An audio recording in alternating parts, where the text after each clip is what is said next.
All righty.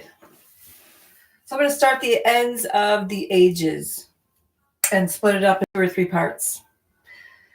So starting in 1898, this year marked many event horizons and new beginnings and times of trial and tying up of frayed ends of proliferation of many probabilities and possibilities for where the American dream was headed. Unfortunately, many skeletons got stuffed in the closet and undesired history covered up. Pivotal juncture points ensued in the 1900s and thereafter for the fate of America. The enemy had already set many traps for the political spectrum to fall into, and those in positions of authority who had already joined the Illuminati and Cabal groups, starting in Illinois and other areas. Throughout many books and the completion of chapters that started in the 1700s. Kind of like making a spider network into the heartland of the Midwest. So fallen angel breaches had come into many domains too and sunk their tentacles into certain geographical areas. Those areas were already proficient in burying the evidence of certain other assaults and other plans against the children of men and children sent on special missions from the Most High. Heaven prepositioned earth warriors to bring teshuva and spiritual weapons of warfare that would rise out of their bellies, even like in the Dr. Sleep series, that could erupt and clear out hundreds of entities in a base or other strategic areas of the enemy's camps and strongholds. Certain children that were classified with special abilities learned what their unique skills were over time. A triad of angels was born into the heartland and created a crater-like impact hole into the spiritual grids when it was viewed from on high. And from that vantage point, and certain heavenly visages and vantage points and schematics. These children were born into wealth and comfort and had everything they needed at the start. They were pure and innocent. They maintained a holy connection with the angelic realms for many years. They were well taken care of and nurtured and content. There was one girl, 2 boys who acted like a twin pair almost. The older one was protecting the younger one all the time of the boys. They would go into the backyard of this mansion and play with animals. They'd be in tune and in harmony with all of the nature that was around them. And they had plenty of area to play in. They would spend hours sitting outside, soaking up the sunshine and feeling warmth and waves of safety pass over them. They'd catch small animals and butterflies and try to talk to them. They'd sit in a circle and manifest images over their heads that would float up like bubbles in playtime when they manifested things. They spoke to divine beings in the field that would just randomly appear and call them over. They had a love for all things. They were vibrating at this highest vibration that they could in this fallen world. The girl was the kind of like the leader of these 2 boys and the counselor for them. They looked up to her and she'd correct them and lead them into teaching them things in the backyard and on picnics and on trails and at the pond area. They had a decorated buggy and plush environments to play in. She showed them in a time of distress even how to walk over the pond and lifted up her dress, holding it with one hand, and was barefoot most of the time. There was a picture of her in the mansion. Her parents loved her and made a painting of her on the wall in a white dress and gown and a yellow light streaming from her. She was always in that favorite white gown, and when alone in her room, she felt like she could be herself, radiating the yellow-white light that felt like eternal sunshine or a heavenly glow that was a mysterious gift she'd been given from birth, but it's just the light that's like the sunlight that comes from the glory cloud, the Shekinah glory, which comes from heaven. And this also was portrayed in Supergirl, because Superman was actually presented as being Jesus Christ and written by a Jewish writer.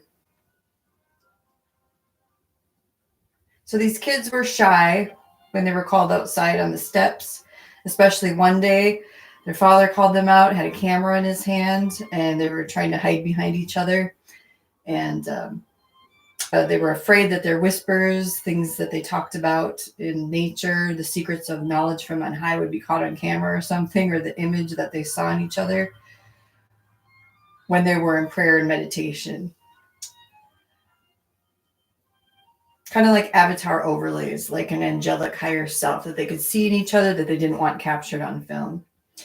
This older boy, Jay, wore a droopy red pointy cloth hat outside sometimes, and the younger Jay usually ran around barefoot. The girl was proud of them both, and they had a sanctified time together to almost raise themselves.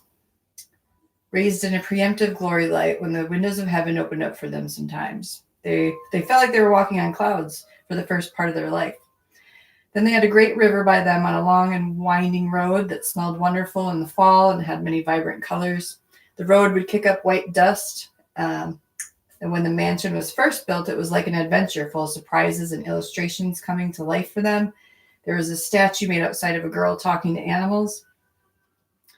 But after things changed over the years, the girl went back and felt uncomfortable with that statue because things started to change, like the Mandela effect. And the statue looked more of a wider face of this girl, and it was green. It looked more like an ogre or a giant. When she had viewed it years later, because the timelines shifted sometimes, and then things would appear just a little bit different than before, which was unsettling. In these first stages of the time wars, they saw many things like that, just like the Mandela effect. Statues weren't exactly quite the same objects that you would remember specifically.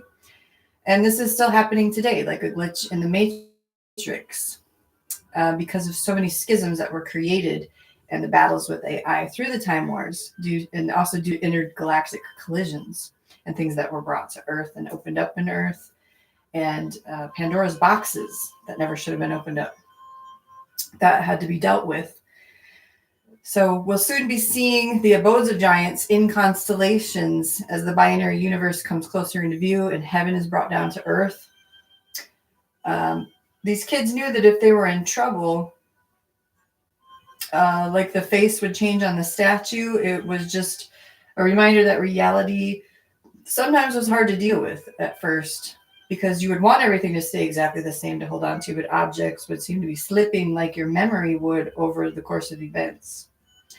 And then these time wars got more complicated and the game more complex. Everything was tailored to a specific ornate feel and design in this mansion especially, and the kids started getting OCD in a sense to try to remember like textual designs and patterns of things and carpets and wallpaper, just trying to remember every little detail of everything. Every piece of furniture was handmade by custom builders. Everything was customized. It was a mysterious and happy place with a sense of wonder permeating everywhere.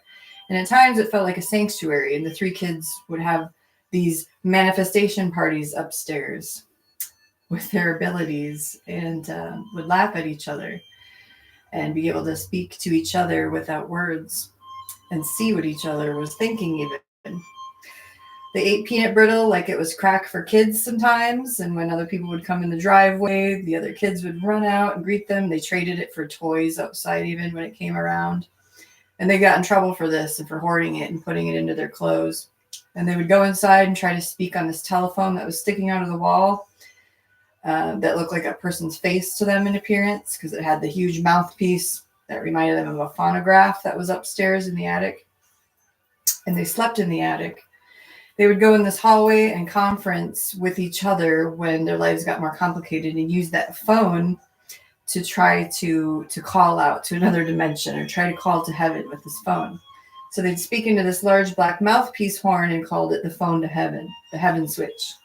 And sometimes they would hear their guides speaking back to them and telling them what to do. They'd tell their secrets here into the wall.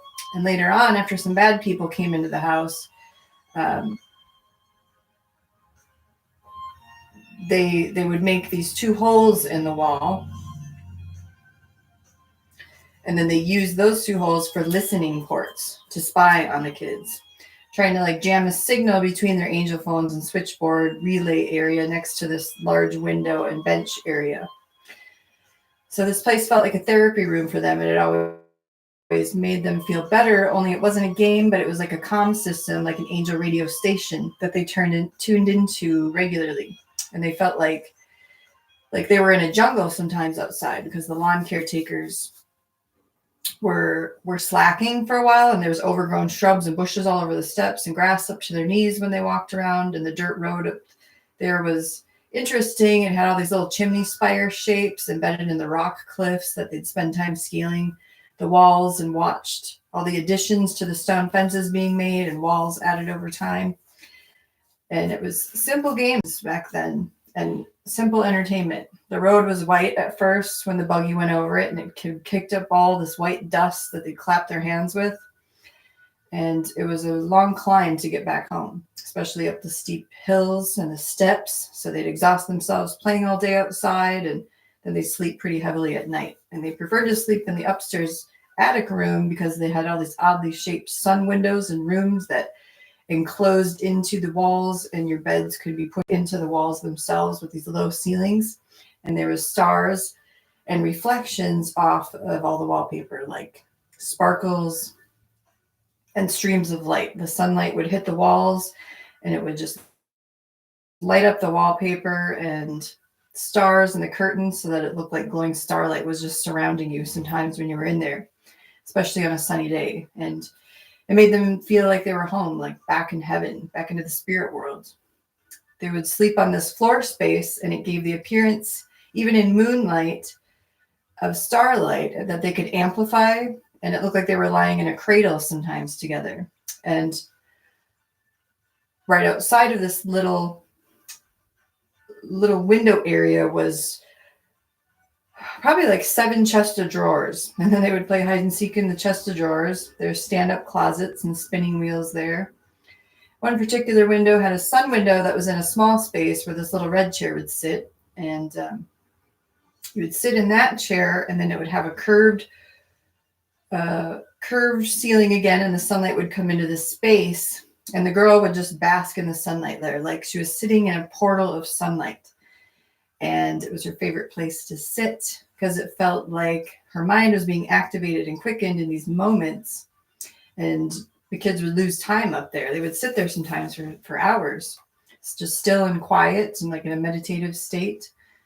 And then Jay would sit in the other area, the sun window, because there was 2 little sun rooms with these windows pretty close next to each other. So there was 2 chairs in each one. So the girl and the boy, they would communicate in their minds and spirits while sitting in the same position, sun streaming window areas, and play a game to see who could make the space become the brightest.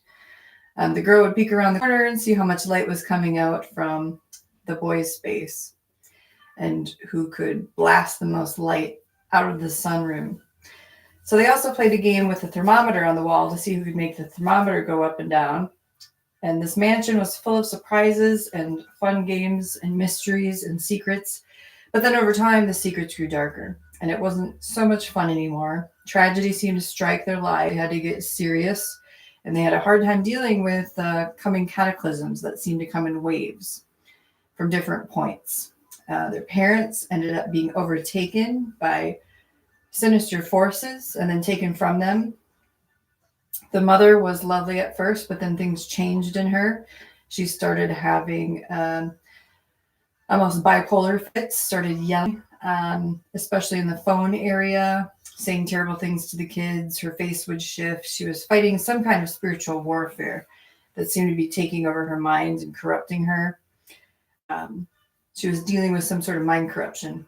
And the girl would try to respond in a way with love to remind her to get back to normal and to shift back to normal. But the mother kept getting headaches and saying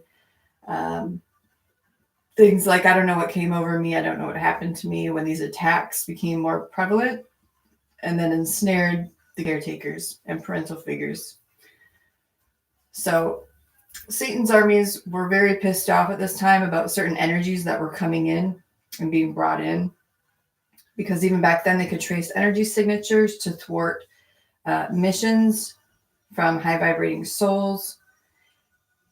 And they would tempt the people, if they found certain souls, to try to take over those people, their caretakers, anyone that they could trust, to corner and trap and hurt the children. So this was devastating to the children at first because they had only known love and nurturing and comfort and innocence. So these points of manifestation started appearing. And then darkness seemed to just start slowly creeping in and enshrouding them. And these kids knew where they came from, what their spirits were composed of. They felt that they had came to Earth and had been nested in like these stellar constellation like pre-existent blueprints. And they only wanted contact with goodness, with light beings. Then over time, it seemed to change. Like bad spirits would just only visit the mansion, and Rafiki started having problems dealing with the carnal reality of things. And then he had to be taken from the mansion's house in what seemed like time outs. He would pace back and forth when the girl and the younger Jay were sleeping upstairs under the sun windows. They could all communicate their thoughts, feel each other's frustration, and they were getting confused because they were trying to help each other, but things just kind of started to feel like they were unfraying. And the girl was still proud of both of the boys. It felt like a taskmaster to them at times. And they would come to her for advice still. So the mansion started changing over time. The house entertained guests. There was a lot of piano playing. Piano playing back in this day was very prestigious. If you had a piano, a good piano, knew how to play, then you would want people of that class to come over to your house and have parties. The girl felt like when she learned how to play piano, it was like riding a bicycle. When her dress shoe would touch the piano pedal, and she was able to just flow with it and move with it. She had a strong bond with the father that was there. Their family name was being muddied, and things were going on in the nation that had to deal with slavery and a lot of political discussion in the room and business things and things about the lumber barons. So the family's reputation wanted to stay good for all the family members to make good choices and to have success. So the father was taken from these kids eventually, and they were lied to about his death. And he seemed to be hidden away in time somewhere, like he was still alive, been taken captive. They weren't able to accept that he was just abruptly gone from them. And then different people started coming to the mansion, the nanny and other people. Eventually, they still continued to have social parties. People of reputable character and demeanor came in, but then unwanted people started coming in. And they started coming into the library and started disrespecting the house. So the kids just wanted to be reminded and remember the good things, to have people demonstrate wisdom and kindness and personality traits that they had been used to and looked up to. Then they started dealing with abrasive figures and abusive figures and drunken spirits and other things that came in with groups of men. So they tried to hold on to specific memories, like being a baby, strolling in the gardens, feeling nature spirits in nature that were watching you, taking notice, especially when the girl was a baby and she opened her mouth as a baby and spoke to a little Boston Terrier dog because she had the ability to read this dog's thoughts. So many of these memories were very precious, and they wanted to keep a hold and hold space for any type of moment of goodness or bliss or anything with awe, and moments that seemed to be slowly escaping their minds. Things that seemed to be like cracks in time that fell through an hourglass that was cracked and in need of repair, that kept like speeding up or slowing down, that they couldn't keep up with at times. Men started coming to the mansion, smoking cigars in the library, filling it with polluted smoke and talk and a friction. They wouldn't listen. They wouldn't stop what they were doing. They eventually felt like mobsters, and the children felt like they had been abandoned. Sometimes they felt hopeless and could just find solace going and sitting on the waterbird fountains outside or scaling the rock cliff walls. So they would uplift each other, remind each other of good times. They would dress up in the horse buggies sometimes with fluffy white decorations in the carriages, do custom-made meals. Samuel Clemens at the time period and others who had very high-pitched, annoying voices and were very demonic and degenerate cantors and characters and all sorts of other voices came flooding into the house at a regular basis. Like they were looking for the kids eventually.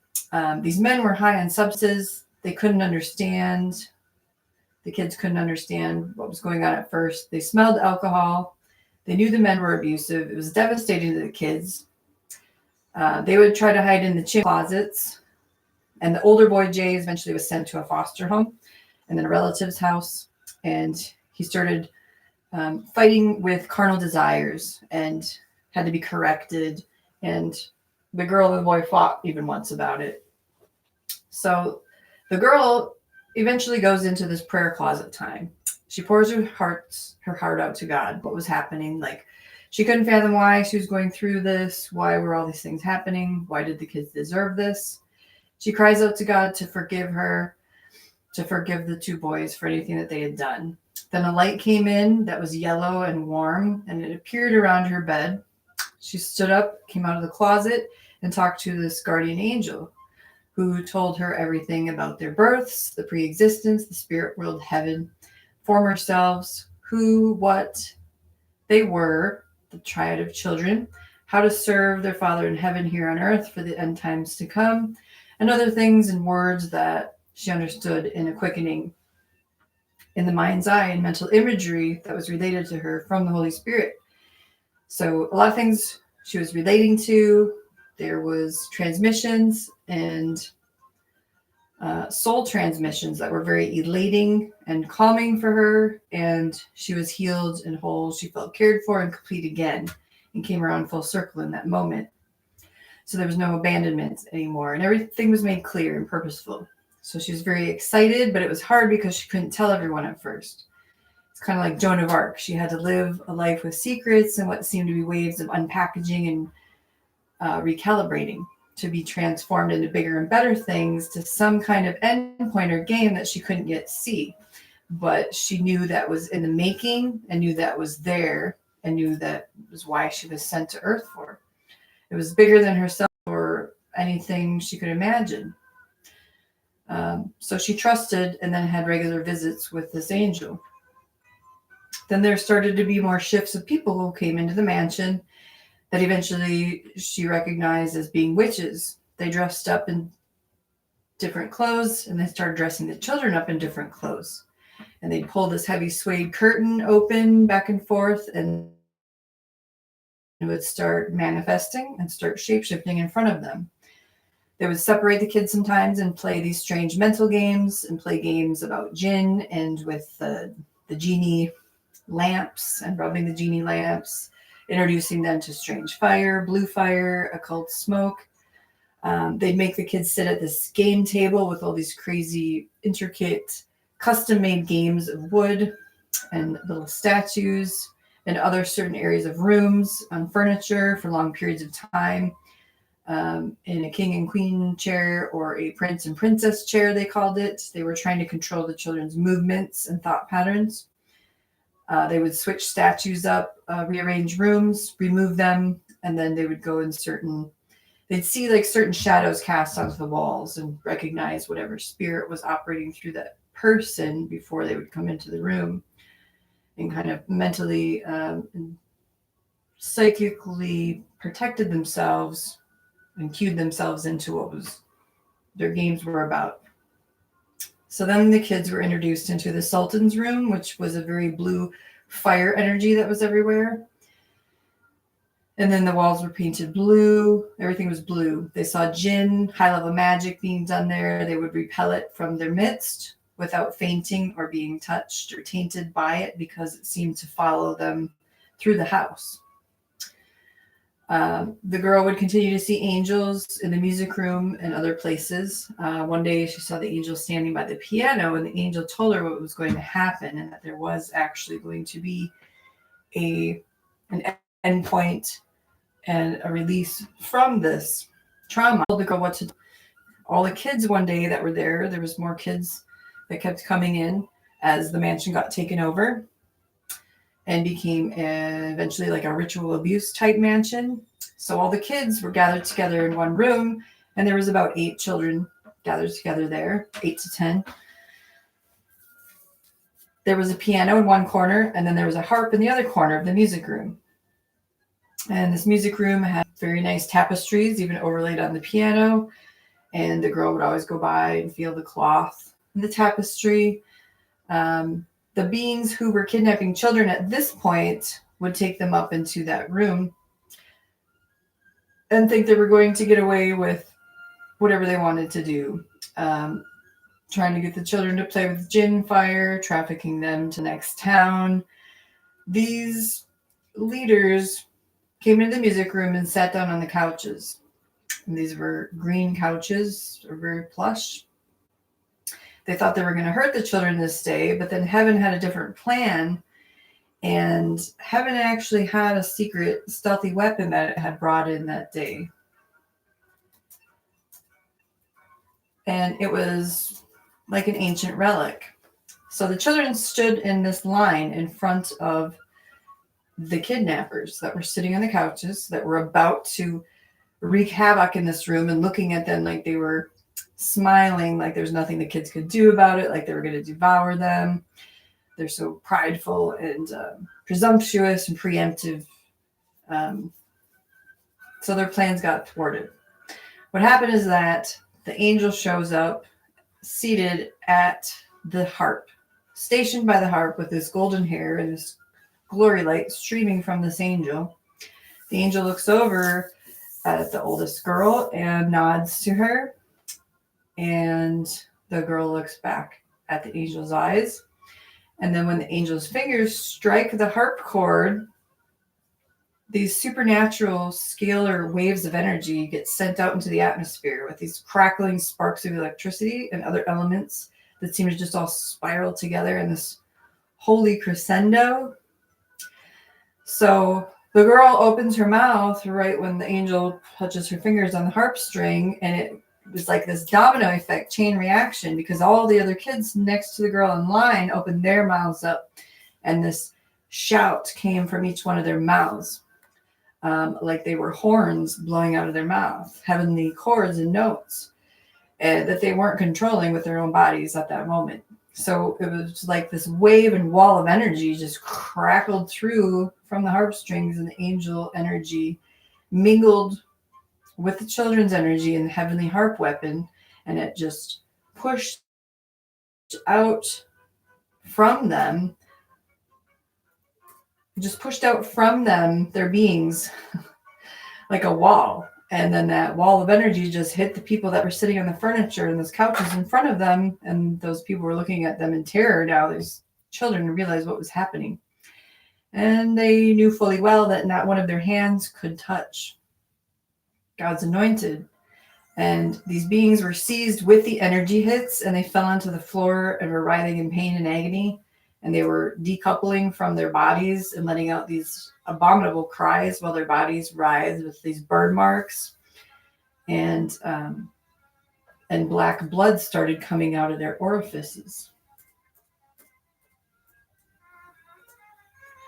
So when it was all over and said and done, it was like the kids' consciousness eventually had to get grounded back into their little bodies and selves. And they were shaken so much that the angel had to touch the one girl's forehead and make her stable at first, and then she was like the grounding rod, and the other kids got stabilized. And this was done to prepare the kids as warriors for the work that was to come ahead. Because some super soldier children were not even born just to be in the hands of like a government facility. There were children born that predated any of that were super soldiers from heaven. So they had to see the raw power of Elohim to understand that his was the greatest compared to any wicked thing that man could make up or create with his own hands, or the smartest minds of the world and anything scientific or technological. They had to see that first off and see it in front of their faces to have it applied to their life, how powerful Elohim was. And it had to be shown to them that their faith could be unwavering. So that sunk in. And the kids knew in that moment that Yahweh is untouchable, omnipotent, omnipresent, omniscient, and above all things. and doesn't mess around. The Father does not mess around. But the Son gave us mercy and created the bridge back to paradisical glory. So it was just our thoughts and shadows of doubts that kept the kids from fully ascertaining the power of Elohim until that day, before it really had set in with them. So this set off bells and whistles for the first national NSA security breach, because it brought attention on a national level to this mansion. And in the spirit realm, it was like a meteor-sized hole in the gridworks, the dark gridworks. So then this brought a presidential visit and all sorts of other groups coming in and factions. And we quickly learned about some of which did not have our best interest at hand. And we knew which guys in suits you could not trust and who you could. And the kids feared not much after this, because they had seen and continue to see the power of God. But men and the beings that were in men, those guys feared what they didn't understand. And they sought to snuff out these kids' light and control and harness that kind of spiritual power that comes from on high. Or else they knew that they couldn't control it, so then they would just try to mind control the children so that they could try to blanket their energy and harness their energy for themselves and give them spiritual amnesia. So when they did this, it backlashed onto them. And then they learned that they couldn't drink these kids' blood. They couldn't do things that they could do to other children to them. They could not kill them in the permanent way that they did seek after sometimes.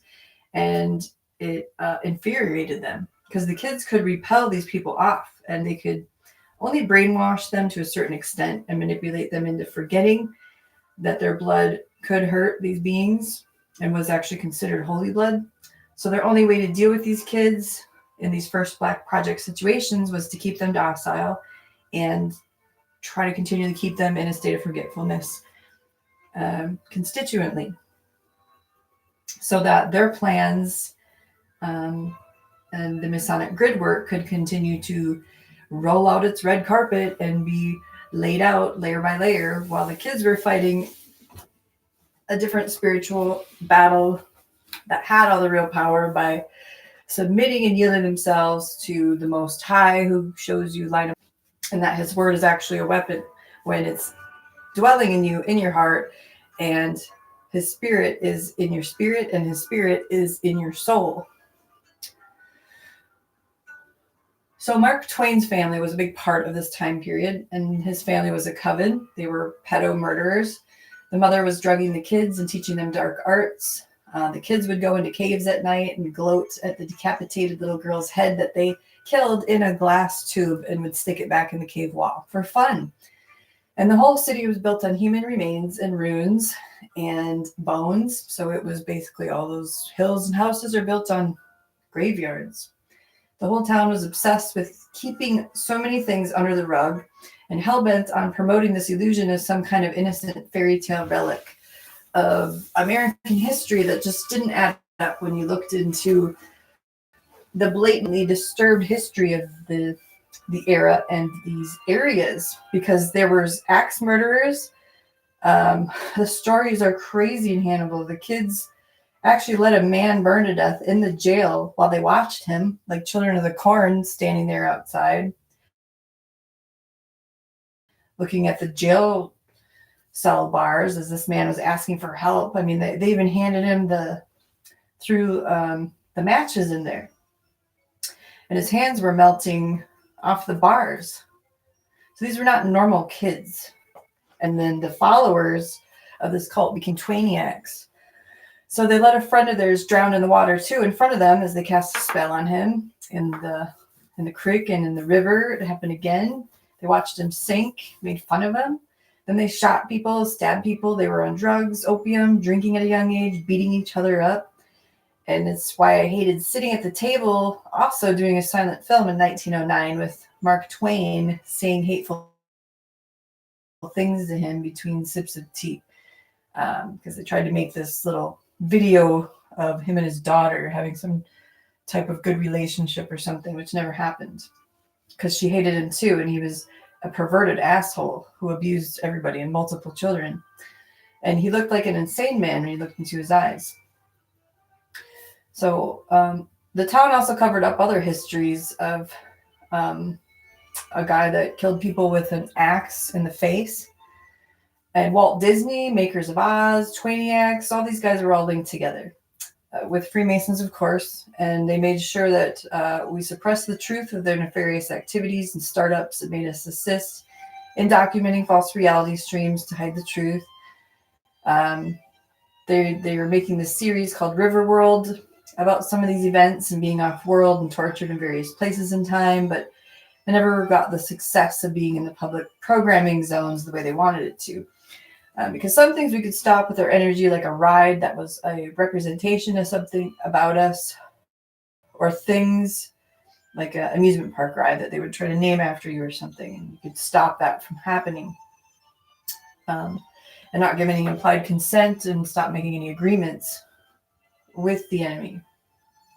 Because they can actually use your creativity, steal your creativity, your imagination, steal your consciousness or parts of it, and then make money off of it by harvesting your energy. So we saw the makings of the first American Psycho basically in the Heartland and of American Vampire. So we were hunted by them and were the first MK presidentially controlled, like President Beta slaves, alpha team of SS's before the programs even began in the 70s full swing. This was 1800s.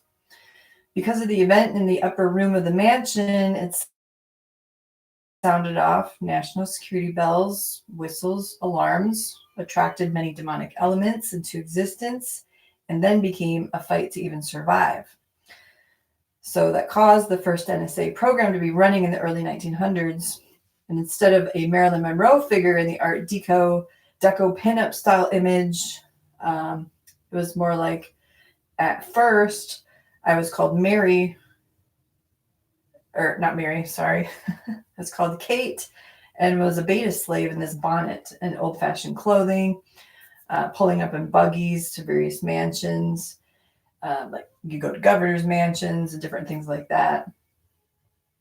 Different type of slavery because of the culture and the caste system, but still under heavy sedation and mind control.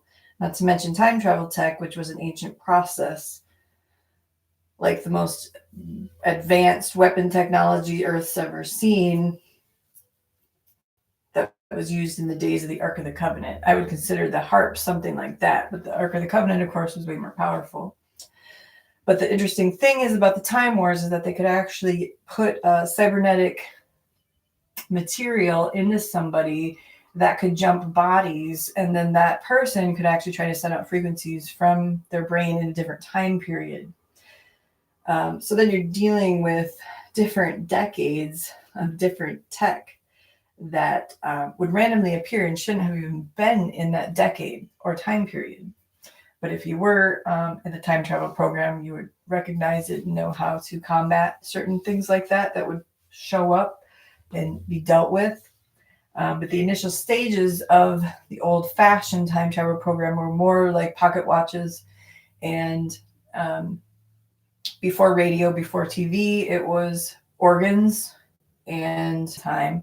Because if they wanted to hide something that they were doing, what better way, like if you're going to do surgery on somebody with advanced tech or something, or morphogenetically change them, you could bring that tech into a different time period where nobody would know about it or catch wind of it. So they were doing covert things like that too in these shadow programs. And then everybody had such amnesia and memory loss that it was hard to keep track of jumps and each other's identities, changing faces, changing bodies, people jumping from body to body, because a lot of the super soldiers haven't even put two and two together yet and woke up to the fact that they were always in different bodies. So they couldn't recognize themselves or each other. And it was all pivotal and primarily essential that you had to be vibrating at a high spiritual level to recognize each other in spirit in order to survive. So another house. Well, that same house, that mansion, the music room basically became a horror scene. The angel sits down at the heart, blasted off this almost radioactive energy, probably because it just kind of melted those people's faces off if they had blood coming from their orifices. The kids did this holy crescendo chorus of energy, sounding like they were screaming into other dimensions that ricocheted and paralleled somehow in circular spiral energy forms that had sparks to them. So they became part of a heavenly weapon and accepted that. At first, it almost paralyzed them with fear, because if you come into contact with the power and the presence of God at a heavy level like that, you want to drop to the floor immediately and put your face on the ground, because his power is terrifying. It can shake the floors, it can shake the walls, the windows break. I mean, it can make the whole earth crack and cause an earthquake just by his voice or what's behind the thunder. So they saw firsthand torment, the people writhing in pain in front of them on the floor, basically burning alive. They saw spirits decouple from the human forms that these beings would take on. They weren't used to these things at first. So basically what they also witnessed was immediate judgment, and what judgment looks like, what raw justice looks like in front of them. Because if they were speaking to angels and in tune with angelic councils and realms, they had to know what high justice looks like. The Malachim who can come and slay 150,000 people. What does that high justice feel like and look like?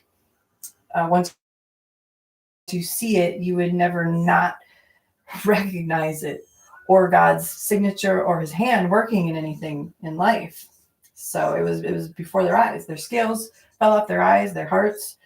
They were created a new being just in that moment, because God had to have his hand on them to even protect them from that type of power and shield them with some kind of veil. So it took the kids a while to ground themselves, get instructions from on high, know what they had signed themselves up for in this life. It's more than being just, a Christian. I'm in a 24/7 battle with the devil. This was a high commission and a high calling from a high place. And what happened is that Clive Barker had some of these files and some of these events. And these things were recorded, even your own stories that you would write in the Time Wars, the intelligence people would take, and then they would just hand them off to whoever. And then things got misstrewn and files dispersed and slowly disclosed through old-fashioned stories, books, and then through television and radio.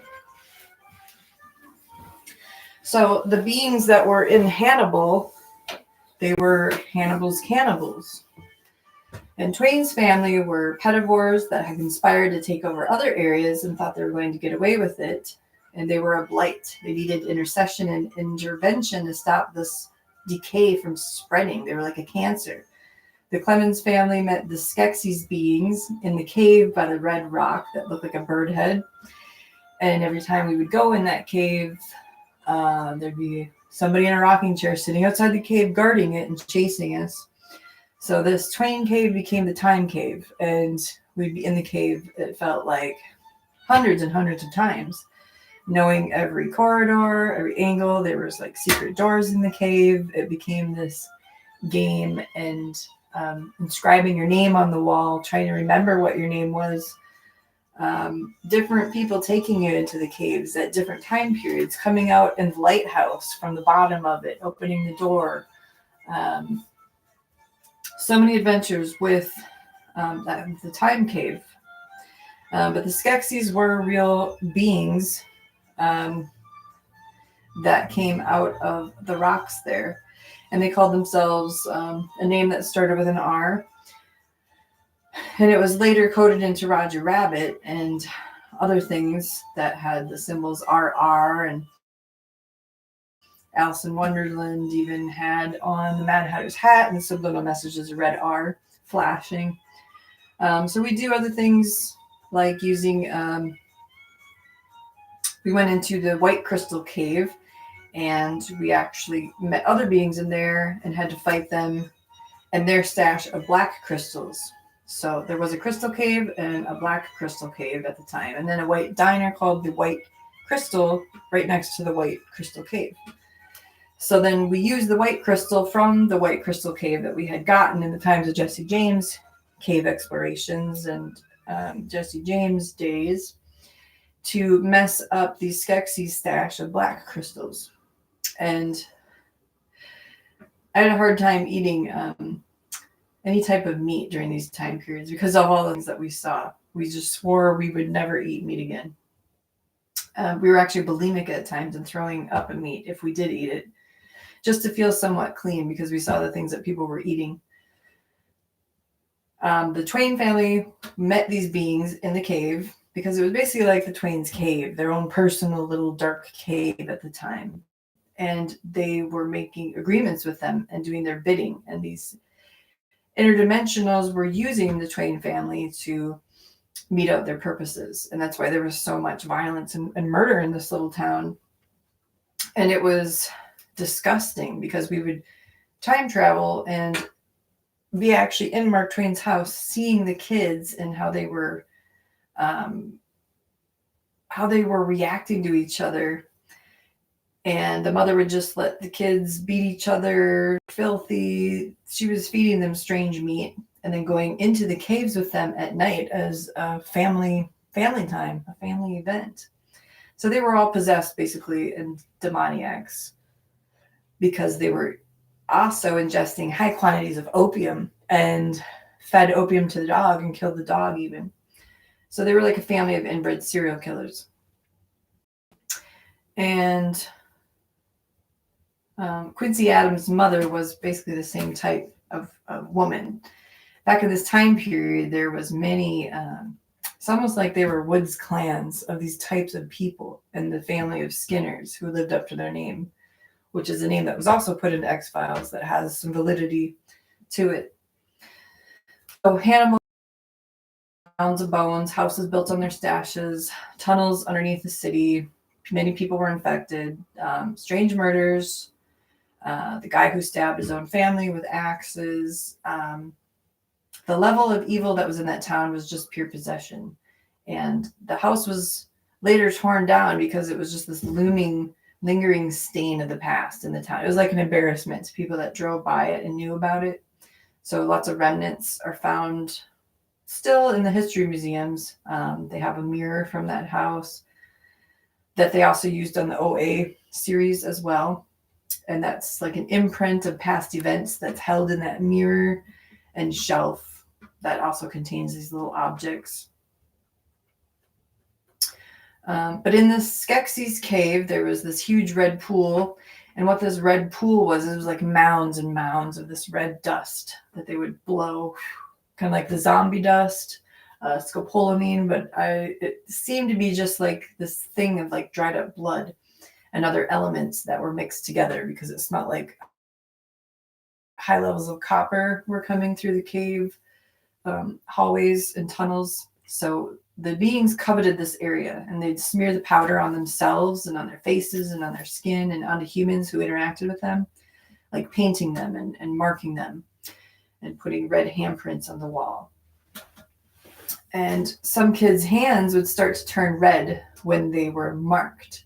So then this became a terror for the children who were involved in the Time Wars because they would tell them that their hands were marked and that their hands would start turning red for the burning and that they would just spontaneously be burnt alive.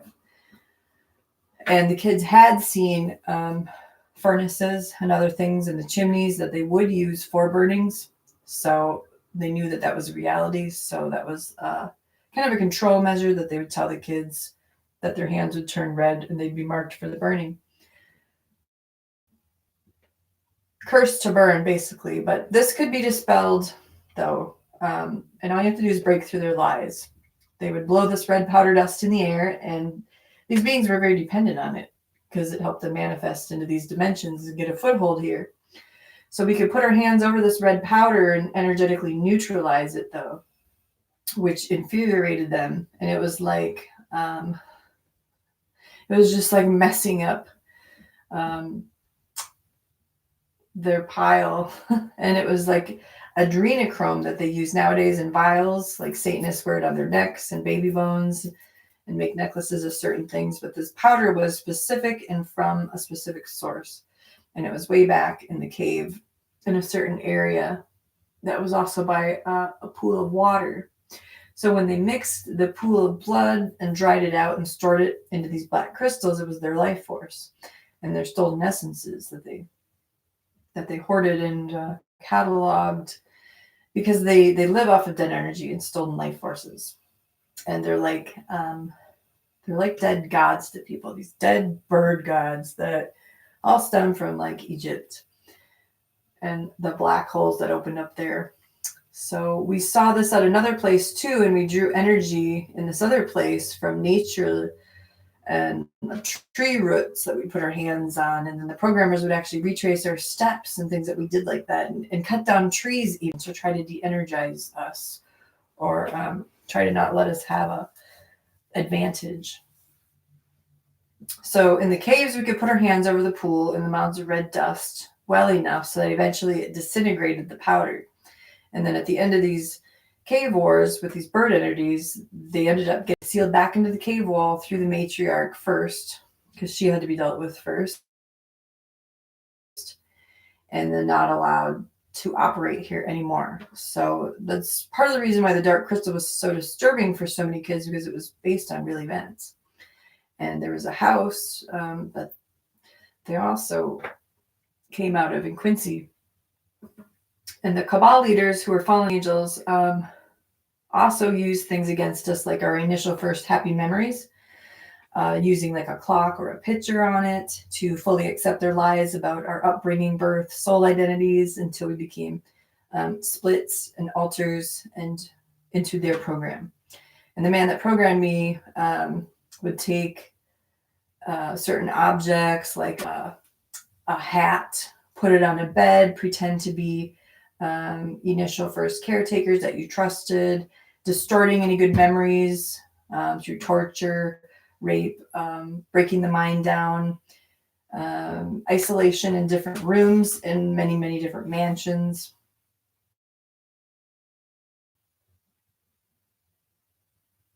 So this was the spirit of mind control. And it just felt like you were slowly being made into a doll or a puppet and shoved and hidden into the walls of these mansions themselves as time went on. So you'd start to write these notes and see things about the future, connect the dots, remember angelic talks, moments of euphoria, hide these notes in like mantles and fireplaces, different areas, because we knew that these people wanted history erased for one, and then they wanted us erased with it. So the kids were programmed in chairs. They had tech that would be handheld, used against your forehead. You would fight very hard to not get your consciousness overridden with it. And it was a battle, very electromagnetic battle, sitting in a chair trying to fight this tech initially. So then later on,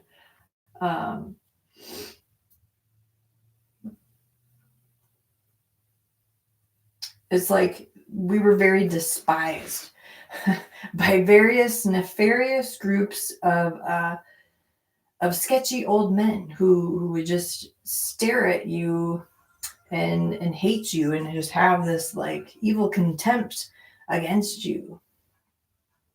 And then sometimes you couldn't remember why these groups of different people hated you, why they had this pure intent and were staring at you to kill you. And then if we would be brought to different mansions, fall into the program again, they would laugh at you behind your back when the programming stuck, of course, and they'd bring you back to, say, like your birthplace or something that you couldn't remember, to torture you again so that you would never want to remember the good things of that place and only the bad things, trying to erase the good memories and then replace them with their own bad ones to give you more amnesia. So Satan knows how our minds operate, how the spirit operates, how the soul operates, how to make composites of both of those things and holographics, and how to play with the human form. He knew that if he could give the angelic souls that were coming into earth amnesia, it would be a trespass and a tool against heaven's work at hand. So he was tracking and stalking certain soul groups. And then he allowed for the Vatican to actually have an archive of reprobates and vessels that demonics could walk into. And it's all cataloged. They know who they can have control of and who they can't. And who is a bitch to Hollywood, who has agreements, and who's an open portal, and who's easily accessible. So Hasatan was tracking, stalking certain soul groups eventually. His many workers were dealing with thrones, dominions, principalities. They all stem from constellations, energy signature lines, patterns. We eventually later on in the program met the devil again at this fallen angel event in Nevada, where he was actually hiding behind this black cross in the desert. Yahushua shows up, rebukes the congregation of fallen angels that came down from the stars and were trying to communicate with us through these hollowed out, empty statues. To even exist, like I said, and reach apertures that were wholly satisfying. And we kept traveling. And this place, I don't know its exact location, but it's called the Last Supper, and it's 12 statues that are hollowed out, but it's actually a mockery of the 12 apostles. So the Council of Fallen Angels that came to Earth first, all 12 of them came down and decided to try to mess with a group of children one night and inhabit the statues, and then they left the statues eventually after the children resisted the devil and he fled with Jesus Christ's help. And it's like they were transformers and disengaged from the empty, hollow, cloaked statues and went back up into the stars where they came from, because they nest in the stars. So another place that we were at was called Stony Dell, and that was another one of Twain's favorites, and we called it the Stony Hell. We ride up there with old black cars in a row. We knew it was really off right from the beginning, and we were being handled by a small group of old men, black suits, black glasses.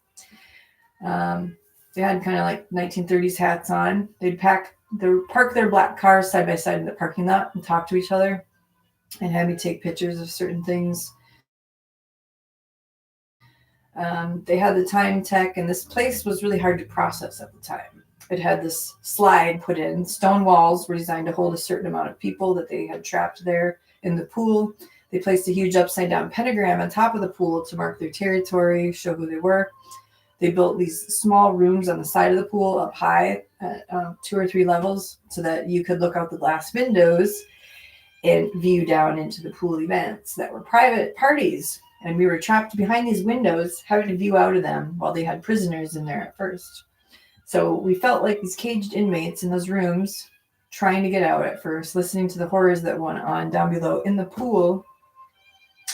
And we eventually called it the time wall, because it had changed at different times that we kept going back there.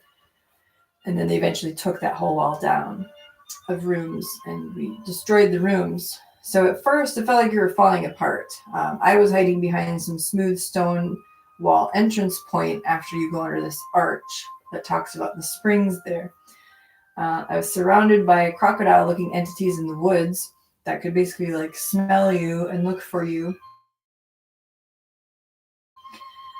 They would terrify you in the camp, find your hiding spots, kind of like rub it in your face, what they were doing.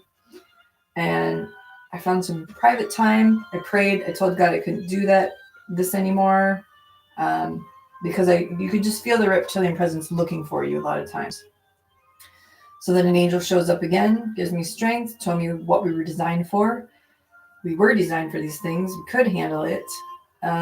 words of encouragement. So I stood up, wiped the tears from my eyes, shook off my fear, and these image of crocodile beings that I saw manifest from the people that ran this pool there, and eventually stood up to them.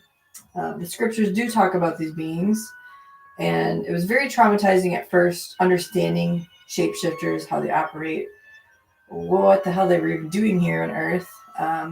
But to be up close with them, face to face, and in the pool with them, while they would shapeshift in the water, was another thing.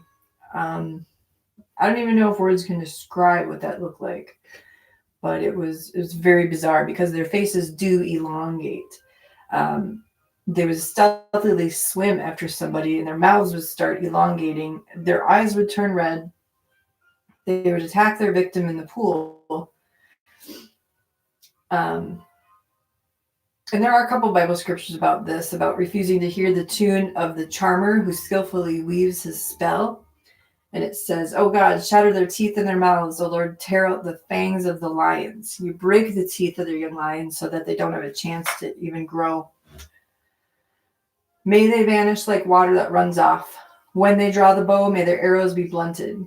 So the Lord knows about their kind. He breaks their teeth apart. He takes their spoils while it's still in their mouths." And the other kids who had to stand up to them too had courage to do so, because you had to do things before they could gain more ground. Otherwise, it'd be too late. And they made me and John pose for a very uncomfortable picture that was right on their sacrificial water fountain sculpture in front of the pool in our swimsuits. So they promoted this place like some rich havens retreat or secret club that was special, that you needed VIP access for, or a pass.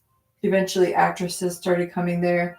We saw some of the first cloned actresses in the early 1900s. Perfect that technology and see what worked, what didn't work, before Hollywood. And what happened on this trail that came to the pool is that they trapped many Native American caravans through this route, and then they would eat the children and women in the pool, because some of the men were some of their own leaders. Their men sold them out, and they would lead the groups from the Trail of Tears into this pool area. And we saw what they looked like too, and it was not pretty, because they were possessed. And the reptilian presence in certain areas was so strong that people who were weak in spirit and a mind, they would get taken over. And that was another thing that was hard to watch, because it would affect many other different people around them, especially if they were supposed to be taking care of people, or like a chief of a tribe or somebody like that. Then the whole thing everybody would just fall apart. So the stones in this place absorbed the energy from there. Many of these sites, they always have to use stones to absorb energy. People were killed in these stony fountains in the stony areas. And then the group of beings running the show would look out from the windows that we called the time wall, that were little hotel glass windows, like they were going wild, like it was a sport event.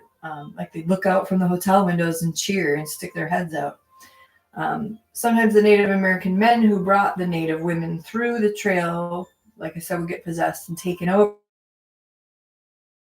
So they basically sold their own people out. So at the end, seeing the end of Stony Dell was very satisfying. And because it was so gruesome. And the Trail of Tears passed right through here. Right through Stony Hell, the heart of Stony Hell. And that place had a much deeper tragedy and implication than what history tells. And the reason Mark Twain's statue, this ungodly statue, is just sitting there looming at the beginning of the trail. Why doesn't anybody question why his ugly statue is there, or in so many places in America? It tells of a more cryptic script that was working behind the scenes, is what that tells. Crocodiles, entities, spiders, octopuses, bat entities, those things are the highest in the kingdom of darkness, especially if somebody would have like a bat shadow fly off their heads. That would mean that they're a high-ranking Satanist if they have a bat shadow flying off their head. These reprobates who allowed this trail of terror to be played out, I know will be in the deepest pits of hell for acts against and crimes against humanity. And all their leaders, all their trails, every place, no rock will go unturned because everything is seen by God. All of it will be brought out into the courts of heaven, and all the evidence against the kingdom of darkness is already being brought forth daily, just overturned, place by place by place, and then it'll be base by base by base. And on a level where it says in this harvest field that the plower won't even be able to keep up. So not one soul goes unaccounted for, not one act, not one word even, because everything is recorded. It says every word that we speak will condemn, judge us, bless us. There's power in the tongue. Power in the tongue so much that it says the power in the tongue is to set the fires of hell within us or not,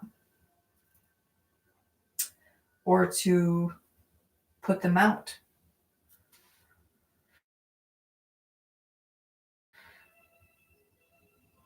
So we got to gain power after a few times in these places, tearing down strongholds, tearing down hotel rooms, and that time wall that just was left as this standing wall of stones that looked like just empty slots for a while. Different places would change over time, and then they would be revisited. And that place is by Hooker's Cut, an old Route 66. The whole place, piece by piece, came down, stone by stone, cabin by cabin. It just became left into its own decay and disarray and ruins and remains a ghost town. So they wreaked their havoc into certain places, weaved their spells, and then they would just leave places desolate or burn them to cover up evidence. We found the initial stages of amnesia here from the tech, and then left key points and memory banks, key images to come back to it at times. It was a race to the end with these factions, and you had to play nice with them sometimes to survive. We had to forgive ourselves for that too, and other mistakes and errors that we made along the way, of course, some more than others. And we saw this old crumbling store even in the place that would say home on it, with these fading colors and his crooked, torn down sign sitting sideways. So we'd see like morbid and cryptic reminders of things that would kind of pull on our heartstrings a lot. Because home didn't really feel like here, and we never really had a home. We felt taken from place to place, kidnapped for one, not in lost places sometimes, but in lost places sometimes, places that were covered up populaces and recesses of time walls, hallways, corridors.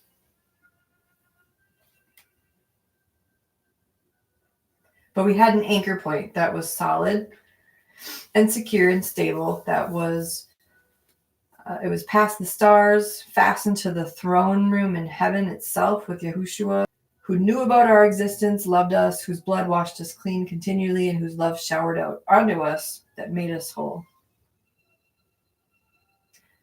To continue to experience things that most humans don't experience.